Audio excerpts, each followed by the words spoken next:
How to fix Instagram comments not showing problem.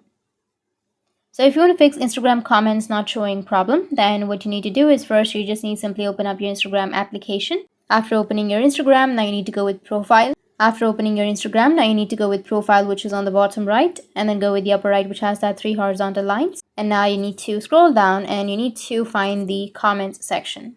Under comments, make sure that you allow comments. Go with everyone, select everyone on your comments, and make sure that you have not blocked anyone. After that, go with tags and mentions. Here you need to go with allow tags from everyone. After doing that, you can just go back and refresh your Instagram or reload your Instagram. It might fix your problem. And tap and hold on to your Instagram, go with the app info, go with storage and cache, go with clear cache. After clearing your cache, you can just go back and restart your device, and that's it. Your problem will be fixed. That's how you can fix your Instagram comments not showing problem. And if you have any questions, feel free to comment below. Thanks for watching.